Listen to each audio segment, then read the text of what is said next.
नमस्कार फ्रेंड्स. तर आज या ठिकाणी आपल्याला पुढचा रेशो पाहायचा आहे. पुढचे दोन रेशो घेणार आहे मी आज. ते म्हणजे डेटास टर्नओव्हर रेशो आणि creditors turnover ratio. Debtors turnover आतापर्यंत काय शिकला आपण? करंट रेशो शिकला, liquid ratio, acid test ratio, quick ratio एकच आहे ते शिकला. आता पुढं आहे डेटास टर्नओव्हर रेशो कसं कॅल्क्युलेट करायचं.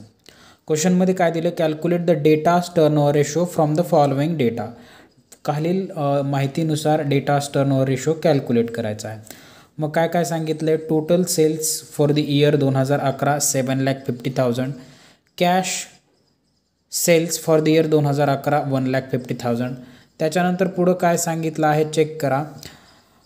Debtors as on 1/1/2011 1,50,000. Debtors on 31/12/2018 1,12,500. Bills receivable आणि बिल्स रिसिवेबल 2011चे आणि 31/12/2011चे बिल्स रिसिवेबल दिलेले आहेत. मग डेटास टर्नओव्हर रेशोचा फॉर्म्युला काय बाळांनो? Debtors turnover ratio is equal to credit sales divided by average account receivable. Average account receivable म्हणजे काय?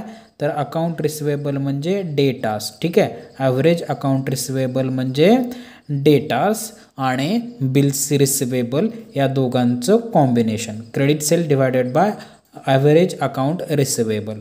अकाउंट रिसिवेबल म्हणजे काय? तर डेटार्स आणि बिल्स रिसिवेबल या दोघांचं कॉम्बिनेशन. ब्रॅकेटमध्ये लिहितो डेटार्स आणि बिल्स रिसिवेबल या दोघांची बेरीज म्हणजे अकाउंट रिसिवेबल होय. मग क्रेडिट सेल्स किती दिलं आहे क्वेश्चनमध्ये? तर क्रेडिट सेल्स सांगितलं का? Total sales for the year 2011 7,50,000. त्यापैकी सेल सांगितलं कॅश सेल्स 1,50,000. 7,50,000 हे टोटल सेल्स आहेत. जर त्यापैकी कॅश सेल्स 1,50,000 असेल तर मग क्रेडिट सेल्स काढून घ्या. Credit sales equal to total sales वजा कॅश सेल्स. टोटल सेल्स किती आहे क्वेश्चनमध्ये बघा? 7,50,000 ॲज इट इज 7,50,000. त्याच्यानंतर टोटल सेलपैकी कॅश सेल्स किती आहे? 1,50,000. या 7,50,000तून 1,50,000 मायनस करा.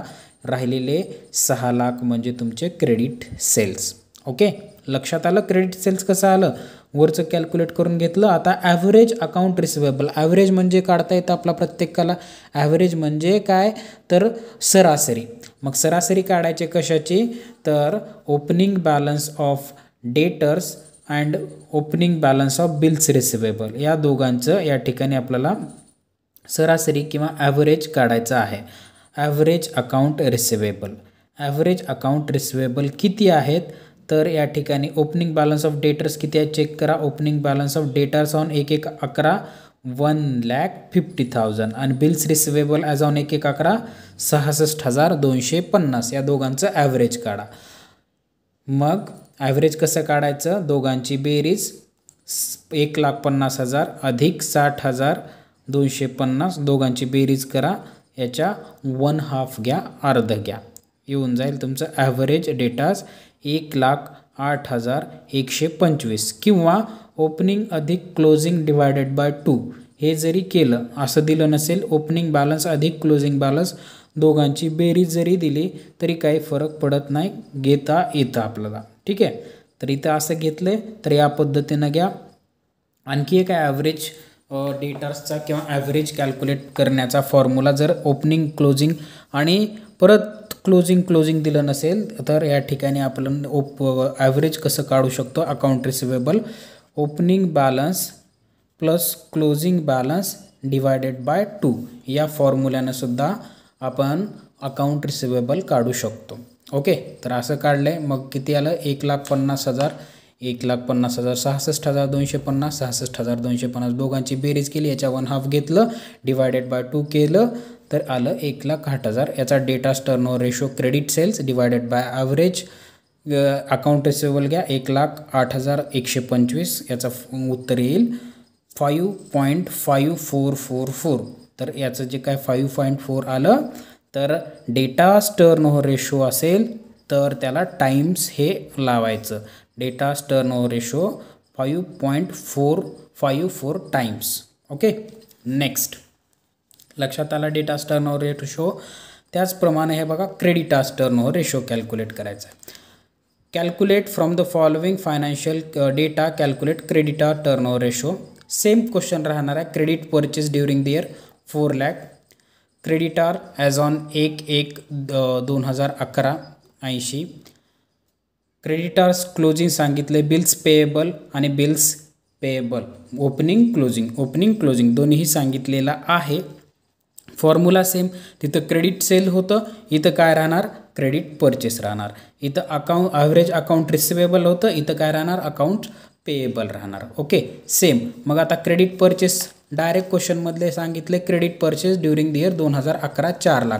त्याच्यामुळं आपल्याला क्रेडिट परचेस कॅल्क्युलेट करत बसण्याची गरज नाही. ओके तर इथं केलं बघा. Opening creditors plus closing creditors plus opening bills payable plus closing bills payable सगळ्यांची बेरीज घेतली आहे त्यांनी आणि याला डिवायडेड बाय 2 केलेला आहे.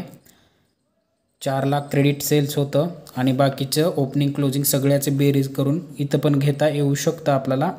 4 लाख भागाकारात 80,000 करा, येऊन जातं 5 times. Creditors turnover ratio 5 time. The terms accounts payable includes trade creditors and bills payable. त्याचप्रमाणे याच्या बिल्स रिसिवेबलमध्ये सुद्धा करता येऊ शकतं. काहीही चालतं, एकच उत्तर येतं. तुम्ही कोणत्याही पद्धतीनं कॅल्क्युलेट करून बघा. ठीक आहे. ते झाला डेटा क्रेडिटार्स टर्नओव्हर रेशो. वाटलं तर याच्या स्क्रीनशॉट्स काढून घ्या. पुढं काय पाहायचं आपल्याला डेटार्स टर्नओव्हर रेशो आणि क्रेडिटार्स टर्नओव्हर रेशो आणि average collection period. Okay average collection period आताच काढला. डेटार्स टर्नओव्हर रेशो सेम तसंच. Credit sale divided by average debtors. इथं काय दिलं आहे क्रेडिट सेल सांगितलं आहे 31 म्हणजे क्लोजिंग सांगितलं आहे, ओपनिंग सांगितलं, इकडं क्लोजिंग सांगितलं आहे. Credit sales debtors at the beginning म्हणजे ओपनिंग डेटार्स आहेत हे ओपनिंग डेटार्स आणि हे क्लोजिंग डेटार्स आहेत. ओपनिंग डेटार्स आणि क्लोजिंग डेटार्स. मग डेटार्स टर्नओव्हर रेशोचा फॉर्म्युला काय annual credit sales divided by average debtors. Average debtors बघा आताच तुम्हाला सांगितलं होतं opening debtors plus closing debtors भागाकारामध्ये 2 करा बरोबर ॲव्हरेज येऊन जातं. ठीक आहे. मग इयर बाय इयर करायचं आपल्याला. पहिल्या वर्षाचं करून घ्या.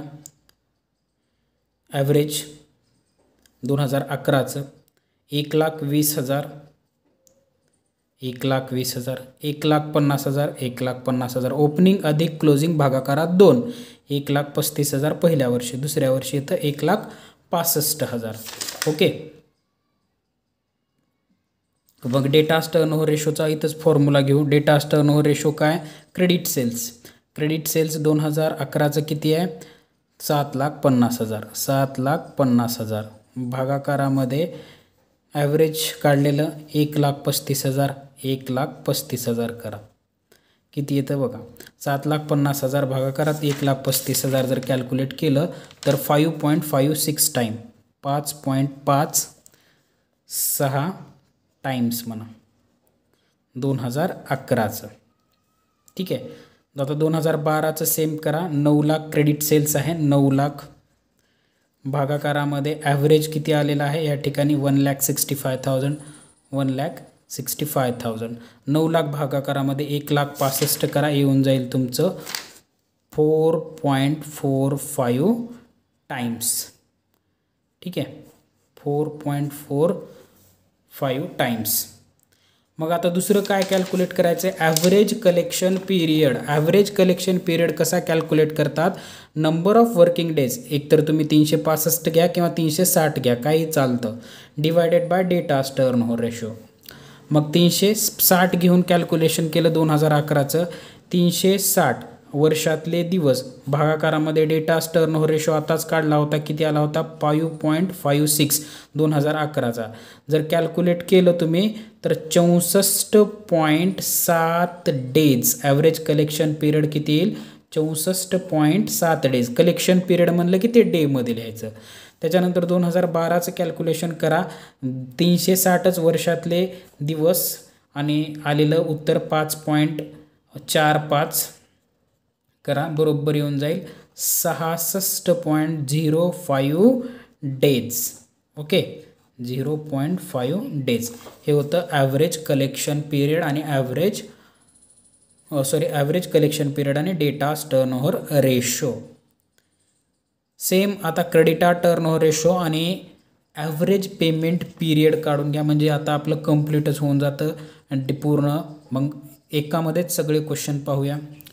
क्रेडिटार टर्नओव्हर रेशो कसं काढायचा आणि ॲव्हरेज पेमेंट रेशो. सेम याच्या विरुद्ध creditor turnover ratio is equal to net purchase. तिथं काय होतं, क्रेडिट परचेस होतं, इथं net purchase divided by trade creditors. Net purchase कसं करायचं, तर परचेस मायनस परचेस रिटर्न करा. Okay, purchase minus purchase return करा, नेट परचेस येऊन जाईल. डेटा सांगितला direct purchase 7 lakh, cash purchase 1 lakh, purchase return 40,000, creditors at the end 1,20,000, bills payable at the end 40,000, reserve for discount on creditors.